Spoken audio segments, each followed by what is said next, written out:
a good time, and it's sure to make you smile. On the bus, in the car, on the AirPods without wires. Rank it up on the worksite, it's the Bad and Liam podcast. Bad and Liam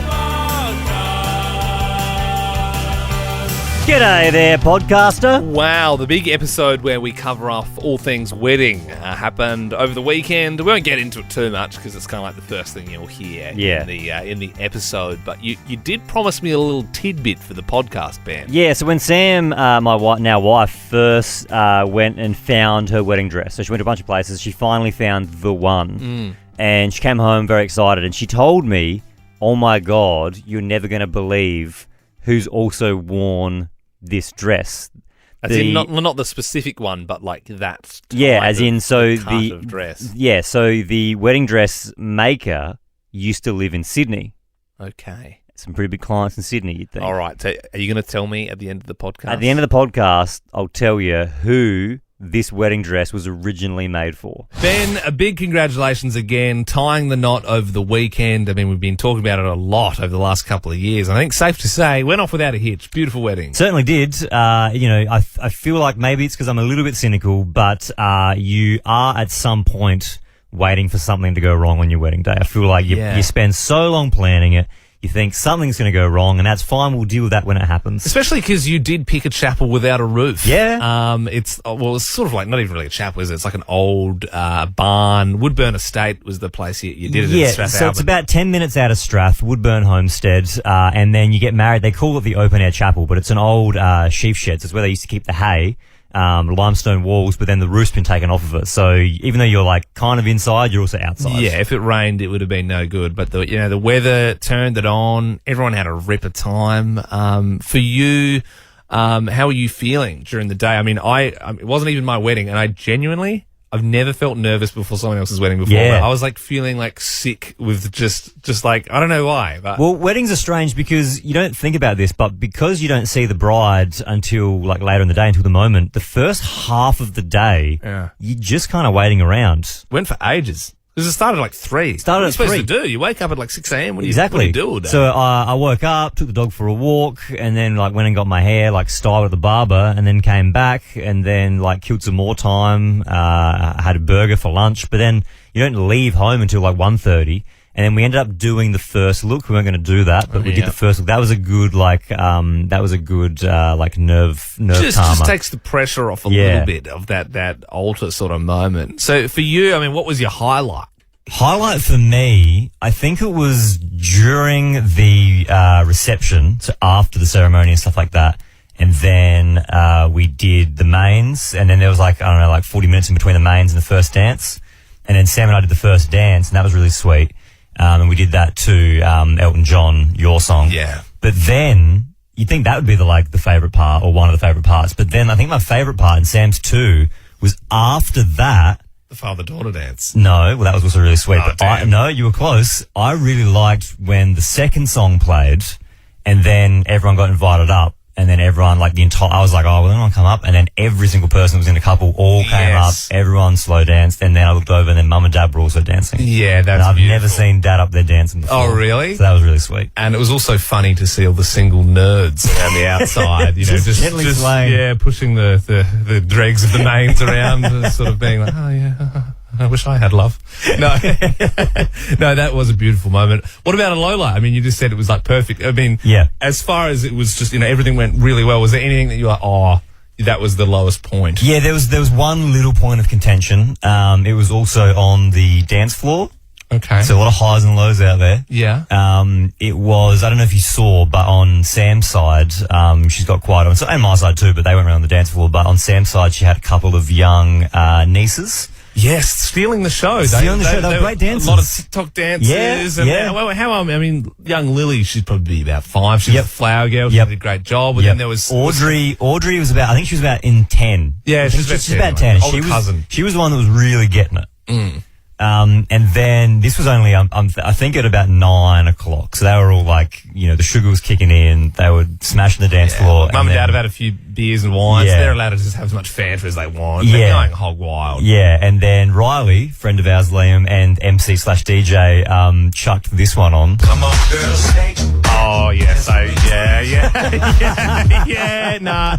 I do remember that. I called Child Protective Services, actually. I just ducked around the corner and went, yeah, there's some stuff happening at a wedding. I know.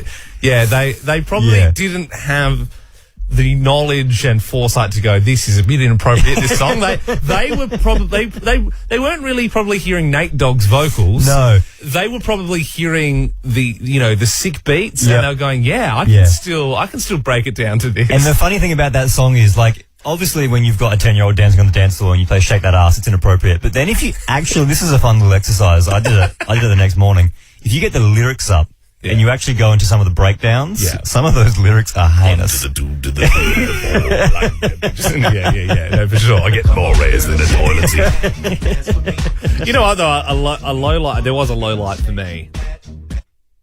Sorry, look, as I said, beautiful day, but I think we do need to mention the dog fiasco. There was no dog fiasco.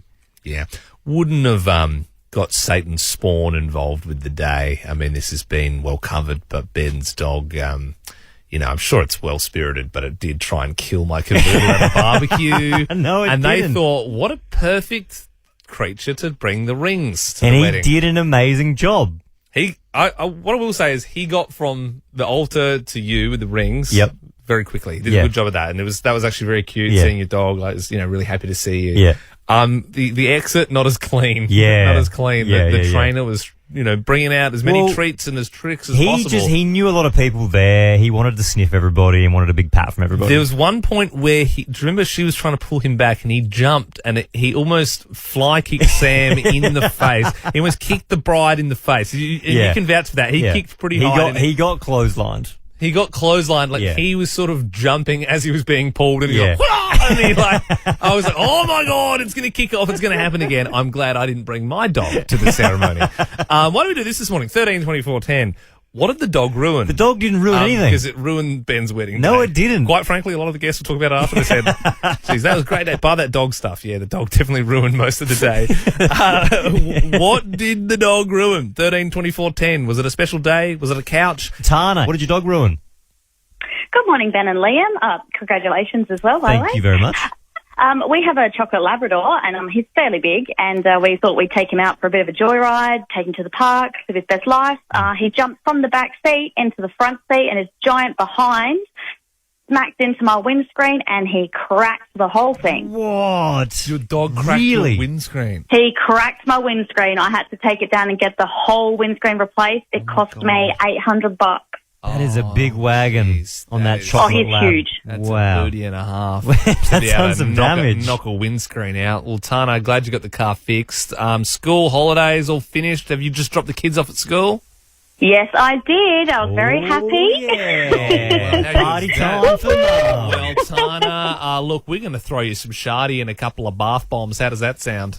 Oh, that sounds excellent. Thank you. Hey, our pleasure. Mum's Day. It's just Mum's Day. Hopefully you're not having to work too hard today. Maybe just put your feet up. You've had 2 weeks. Kids running around the house, baby. Hey, do you ever feel like a holiday after your holiday? Plan your getaway now and make up for missed holidays with whatif.com. And select hotels are fully refundable so you can book with confidence. Booking cancellation windows apply. What if it's Aussie for travel?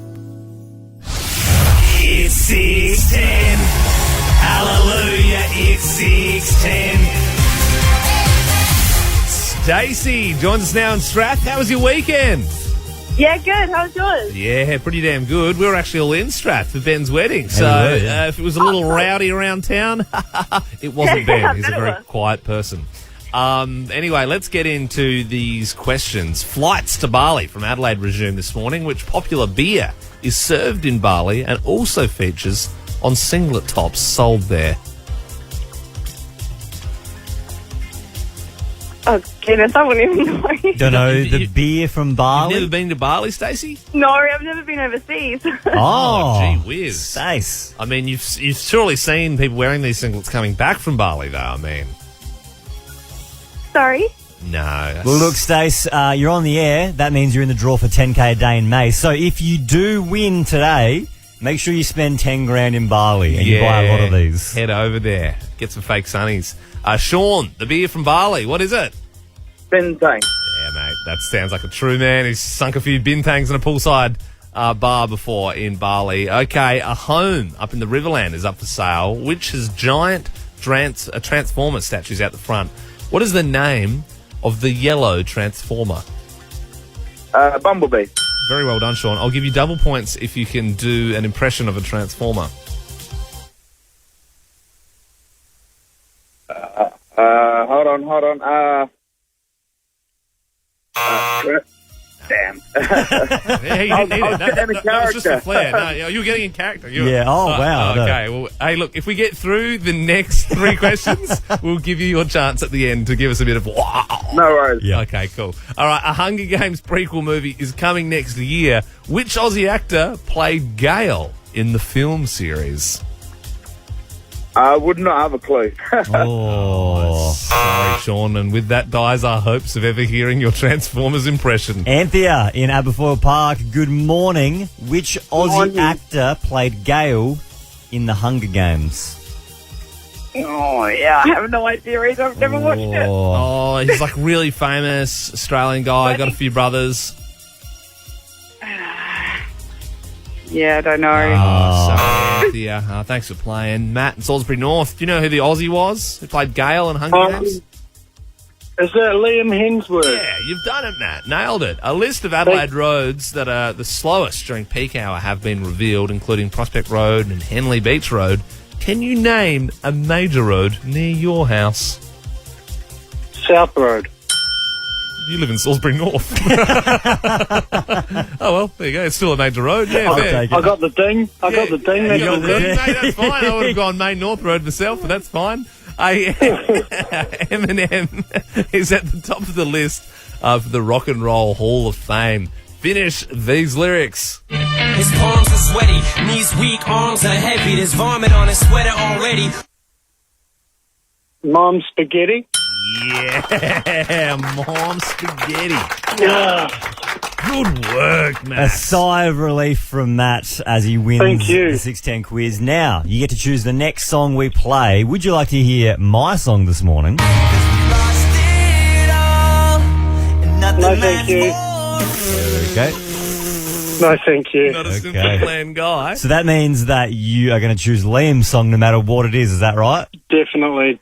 We can't listen to that on a Monday He's morning. also chose Simple Plan. No, I have not. I've gone for something a little more light-hearted. John Mayer. It's hard to be persistent. Oh, beautiful. Different vibes, isn't it? Yeah. Just waiting on the world to change. On you, Matt. Good on you, man. Well, you are in the draw to win 10K a day in May. Fingers crossed you get a call later on to let you know you've won $10,000. And here it is, the song in question. Waiting on the world to change. You are on Nova 919. So we keep waiting on the world to change. Ben and Liam love you. Nature is healing. In half an hour's time, the first flight, the Jetstar flight from Adelaide direct to Bali is leaving. We're so excited. We're not on it. We wish we were. Ryan from Glenelg is. He joins us now. Rhino, how long's it been since you've been back to Bali?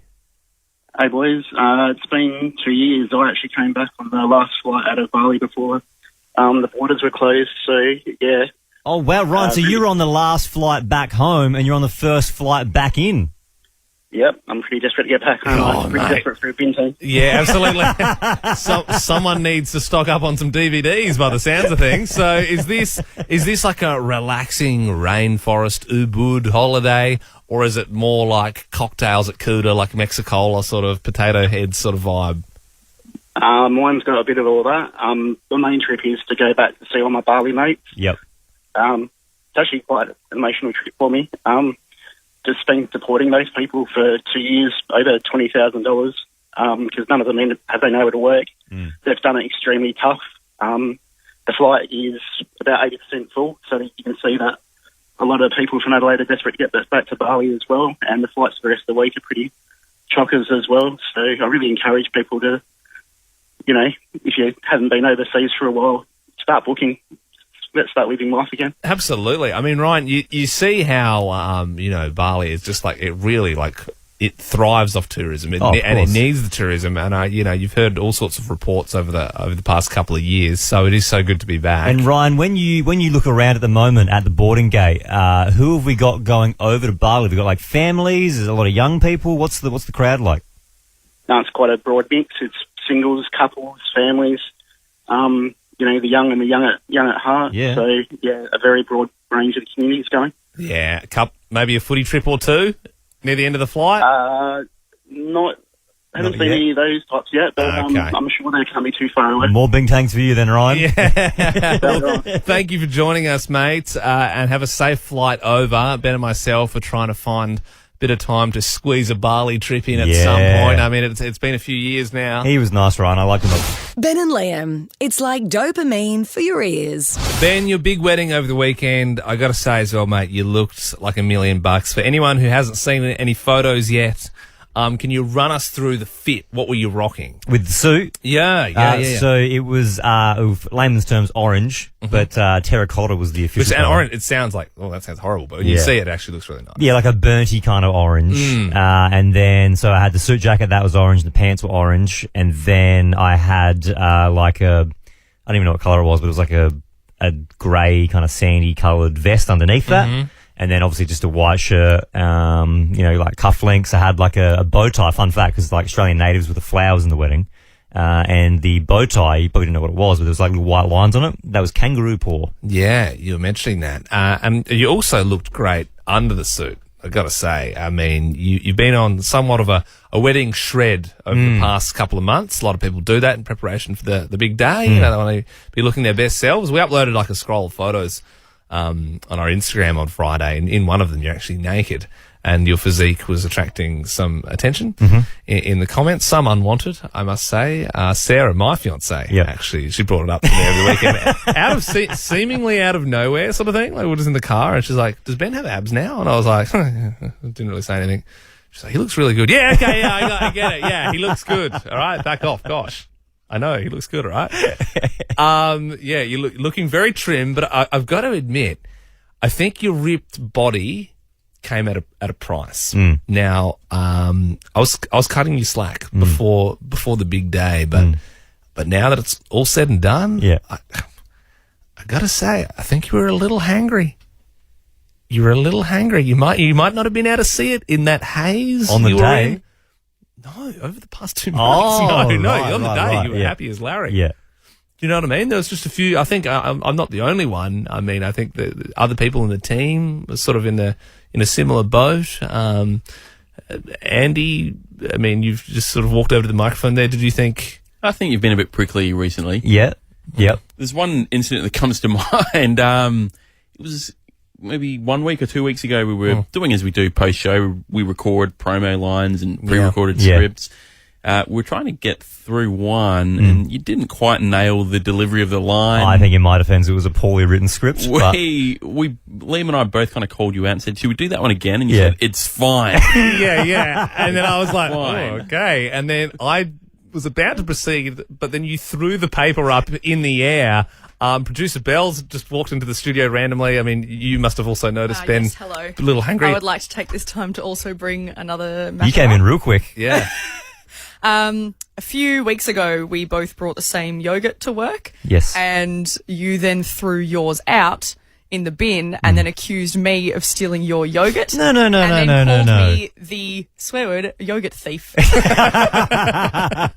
that's because that's like all he could eat throughout the whole day, so he really needed that yogurt.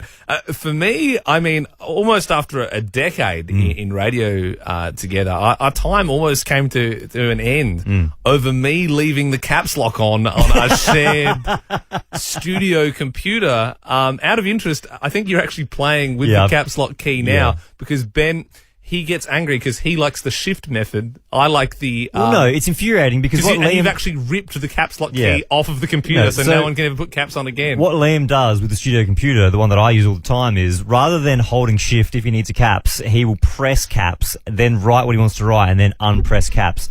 And so, But like because everything on that computer is in caps because it's all for like when doesn't matter. So what I did was I pulled the caps lock key off of the keyboard so that he could no longer press caps lock. But you got to admit, that was getting pretty heated. Like I thought at one point, I swear to God, I thought you were going to hit me. I didn't know what was happening, and then we just had to move on with the rest of the show. All I'm saying is, you're married now. Give up. Have a pizza. Be a happy guy. I feel like I'm always at that level though, since you've known me. What, ready to punch me at any point? Yeah, maybe.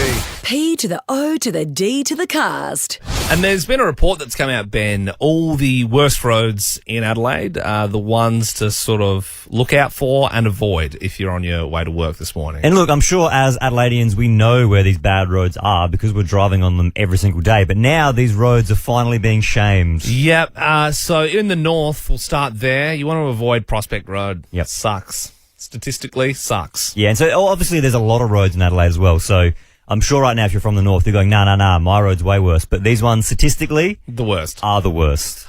In the east, the Parade. Yep. I think we know that as well. That's always pretty chockers. In the south, Goodwood Road, real bad.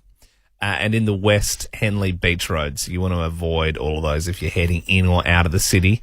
Why don't we get a few road hacks this morning? Yep. Because they are out there. My favourite one is if you're driving onto South Road from James Congdon Road. Yep. You know where that shopping centre is with the bell on top of it? Yep. It's not near Mile End sort of way. And then you can be a normie and wait for a green arrow to turn left. Or you can be a legend and just use that little London Road slip lane to the left. And you peel off. You leave everyone waiting in traffic. Yep. So cool. You know what? Actually, Goodwood Road is on here for the south. If you're going on, I believe it's Dawes Road, heading east, and you want to go onto Goodwood Road, you just cut through the OTR. You just cut through the OTR. Cut the corner off. Straight through. Yeah. I love that when you can peel off through shopping centres and stuff, and you go, you idiots. Like, I'll weave through this car park, and I'm still going to get to that other side quicker than you. If you have got an Adelaide road hack, we'd love to know what it is. 13 24 10. What are you doing on the roads? Where are your little shortcuts to save yourself some time? Kathy in Victor Harbour, good morning. What is your Adelaide road hack? Good morning. Well, I'm from Victor Harbour, so I don't know too much, but I drive up there every week for dance. And so coming back, going down South Road, so much quicker going Commercial Road. Right, Commercial Road, just ditching South Road altogether. Yes. Yeah, right. Yeah, there you go. And how much time do you reckon that's going to save you? Oh, goodness me. 5-10 minutes. Yeah. It's a good point because if I'm ever coming from Mum and Dad's, they live out in Lower Light, and I'm heading back down like south direction down South Road, sometimes it's way quicker just to go through the city than it is to actually go down South Road altogether. Even because, they just put a big freeway in to make it faster to get to the bottleneck. It's ridiculous. So, you know what I mean? We're just all getting to that same spot. But you know what? Around the the Mile End area, that's where they're going to put the South Road tunnel. Now that's pretty exciting. That's a game changer, guys. That'll be as crazy as the time we got the freeway that went both ways. Kim from Port Wakefield, you have a bit of an Adelaide road hack for us.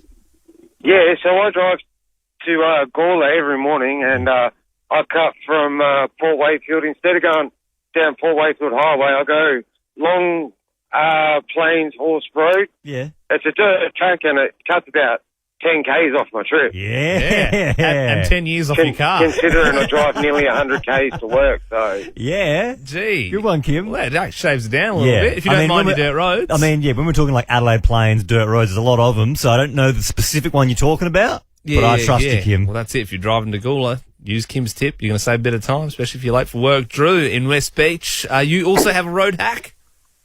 How you going, mate? Yeah, I do. Go for it. I just go heading east on Hangry Beach Road, coming up to Holbrook Road. Gets a bit banged up there sometimes, but just turn left on the Holbrook Road. There's always people waiting to turn right on the Holbrook Road, so as I'm coming straight, I just wait till the last second, put the indicator on, and then they think I'm going straight through, so they don't go, and then I can just turn on the indicator left and go straight on. I'll be honest, Drew, look, your phone line isn't the best, but I did catch what you were saying there, and it's pretty cheeky, but also pretty funny. So, like, if the traffic's super, you can do this, to be honest, you can do this anywhere. Yeah. You know when you've got a really busy right-hand turn, and it's backed up heaps far, you pretend you're going straight, so you go around everybody, and then the last second you jam your indicator on and just cut in there. What a bloody thrill, though, Drew. Every time, I'm sure that the rush of blood going through your body every time you do that, it would be amazing. Ben and Lamb, it's like dopamine for your ears. I am so excited because I've finally managed to get a game on the radio that involves me playing golf. I like big putts.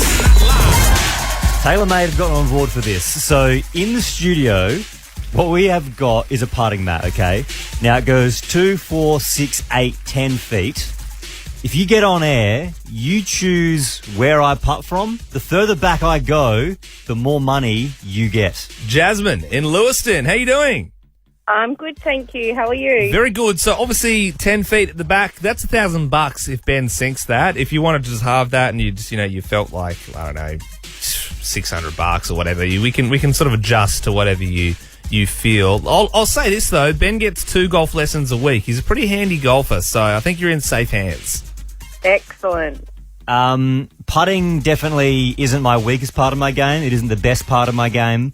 When I go from the back of the mat, Jasmine, I'm probably 50-50.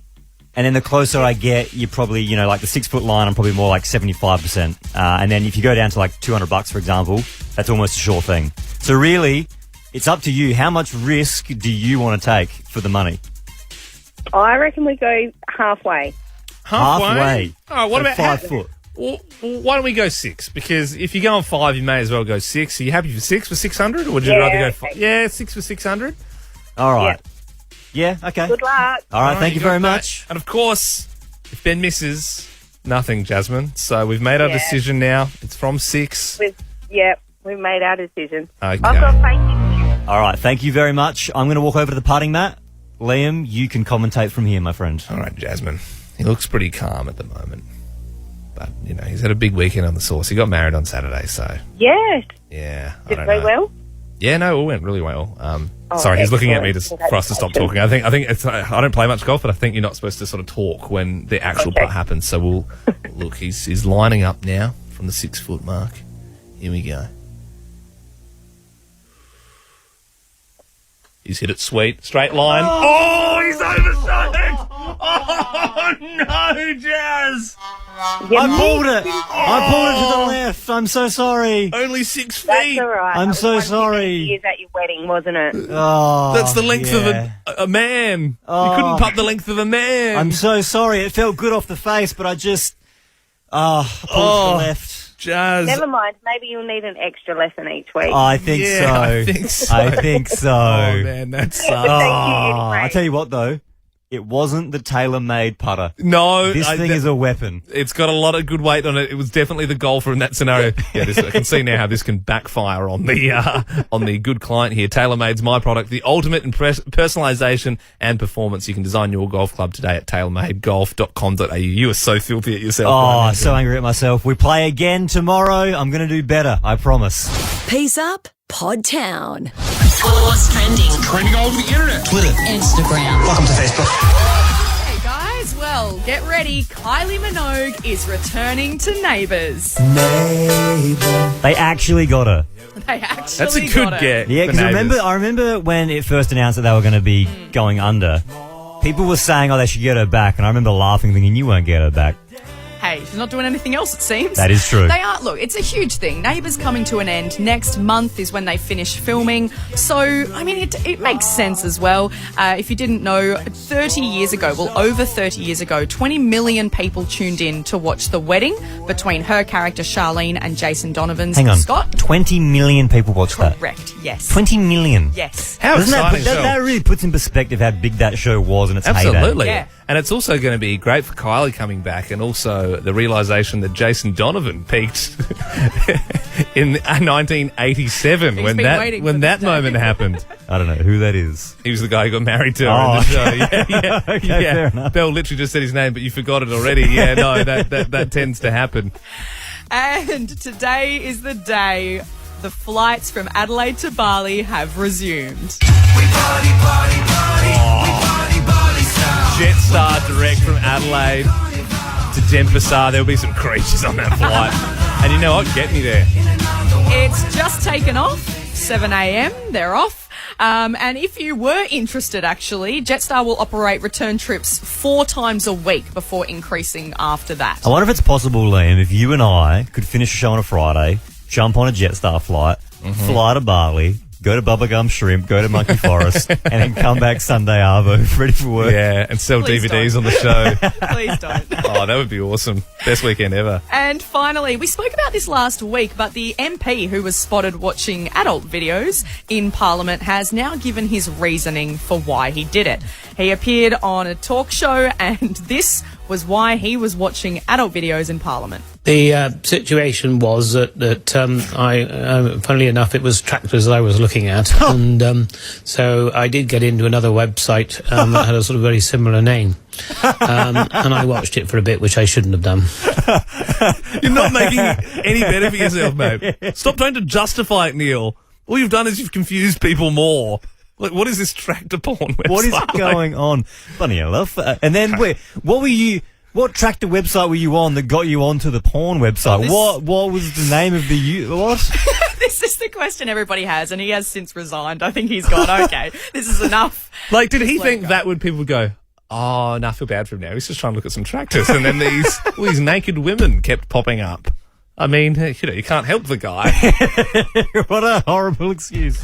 Liam Pod Men Cast. Wait, I said that wrong. Ben and Liam Podcast. My God. Finally. School's back. School holidays is over, and we wanted to do something this morning for the mums. 13 24 10 is the number. If you're a mum, you've just dropped your kids off, get in touch. We've got some prizes for you. Jazz in Paraka, how you doing? I'm good, thank you. How many kids you got, Jazz? It's Jazz. Yaz. Oh, Yaz? Apologies, Yaz, Jazz. We'll stick with Yaz. You got 2 kids? Yes, 14-year-old, 1 daughter and a stepson. Awesome. Well, let's look here at the prizes we have for you. We have a $200 Endota Spa voucher. My goodness. Keeping in mind you can only pick one of these, Jazz. A bottle of Chardy. Oh, I don't drink. Okay, well, we can scratch that one off. A Blu-ray copy of Mamma Mia. Do you have Blu-ray player, Jazz? Yaz? Sorry? No. Okay. Well, scratch that one off too. Don't drink and no Blu-ray. What do you do on Saturday nights? Geez, you don't sound like fun. A bath bomb from Lush. You got a bath, Yaz? I have a bath. Okay. Well, that's an option. Or a copy of 50 Shades Darker, the sequel to 50 Shades of Grey. What was the first one? The $200 Endota Spa voucher. Yeah, I'll probably do that. A wise choice, yes. Enjoy. We can strike that off the list. Let's move to Tracy from St Mary's. Finally, a bit of time to breathe, a bit of time to yourself. You've just dropped the kids off, is that right? How are you going? Yes, I've dropped one. The other one's still on a student-free day, so... One more bloody day. Oh. Why did I've you been a little bit... Yeah, backhanded there. Yeah, why would you need a student free after 2 weeks off? Okay, well, what would you like, the bottle of Chardy, the copy of Mamma Mia, the book, or the bath bomb? Oh, well, it has to be the Chardy then. The Chardy's all yours, Trace. There you go. Enjoy when that pupil-free day is finished. Magda in Roseworthy joins us now. Magda, you relieved the kids are dropped off at school now? Hi, guys. How you going? Good, thank you. How many kids you got? Congrats, Ben, as thank well. you. Thank you very much. I've only got one, and I'm going to up all the calls. I didn't drop my child off because she has a pupil-free day today. Oh, God. I pay so much money for a private school, and yet they still have more days off. You did say up all the callers, but our last caller did just say that her child has also got one of those. But that's all right, Magda. Hey, look, we'll take care of you, Liam. What do you got left? Look, I do feel bad for you though. So I'll give you 2 choices. You can have 2 prizes. Okay? Would you like the Blu-ray copy of Mamma Mia, a bath bomb, or a copy of 50 Shades Darker? The bath bomb, please. Bath bomb is all yours. And Mamma Mia, why not? Mamma Mia, Nice. okay. Which leaves Marissa from Seaford, who's just dropped her 2 kids off to school with a copy of 50 Shades Darker. Do you like reading naughty books? Yes, Yes, I do actually. I've got the other 3 anyway. Oh, Marissa. Stop it. That's the end of the Ben and Liam podcast. Earlier in the episode, Ben, you mentioned that the wedding dress that your wife Sam was wearing was actually originally designed for a known figure. Yep. The only clue you've given me so far is Sydney. Yeah. Am I allowed to have a guess? You can have a guess, certainly. What I will say is I've been doing some Googling and I can't actually find a photo of the person in the dress. But this is just what Sam told me. So before you have a guess, Liam, Sam found the dress. She came home very excited. She said the dressmaker used to live in Sydney. And this client came in with a very specific style of dress that they wanted. They had a vision for it. And so she created this dress for that client. And then when Sam, I think this was years and years later, found her in Adelaide, she was going through a back catalogue of dresses, and Sam found it and said, "Oh my God, I want that one." And the lady said, "I haven't made that since the person I made it for." So there's only 2 of these dresses around. Yeah. 2 guesses. You can have 2 guesses, yeah. All right. I for some reason, I don't know why it was in my head, because I'm just thinking Sydney. I'm thinking probably like an Australian woman. Did you want me to give you clues? Well, for some reason I just thought maybe it's Jackie O from the pilot. No, it's not Jackie O. Is it? Sophie Monk. She only just got married like 2 weeks ago. Wasn't she married in the past and then divorced? Was she? I don't know. Maybe. Yeah. No, you're right. No, I don't know. Okay, I'm thinking like a wedding, like 10 years ago, Sydney. You want me to tell you? Give me another clue. I'm enjoying this game. Another clue. No. Natalie Portman was only here recently. Someone from a very powerful family. Was it Sarah Murdoch? Not Sarah Murdoch. Okay. Some would say from a more powerful family than the Murdochs. Was it Big Gina? Not Gina Reinhardt, no. Yeah, I don't think she was going through the catalogue going, oh, jeez. That was good. Wouldn't mind picking that one. Nah, it was Kevin Rudd's daughter. Kevin Rudd's daughter. What was her name? I don't know. I've done some Googling. He's got. I believe he's got. Little Rudd. He's got 3 kids. I don't even know if they're male or female. So I've done some Googling. I can't actually find a photo of the dress online, but that's what she told me. Yeah, right. Big name. She came home and she said, "You're never going to believe." I was like, "Who?" And she went, "Kevin Rudd's daughter." And I was like, "Why would she tell me that?" Who cares? Well, who cares? No one cares. Kevin Rudd? No way. No. Kevin Rudd's daughter? Kevin Rudd's daughter? What's her name? Oh, we don't know. Yeah. Anyway. Also, I wouldn't say the Rudds were ever more powerful than the Murdochs. Well, he was the Prime Minister. Yeah, I know, but the Murdochs own everything, don't they? Including this podcast. Yeah. See ya. Ben and Liam is a Nova podcast. For more great comedy shows like this, head to novapodcasts.com.au.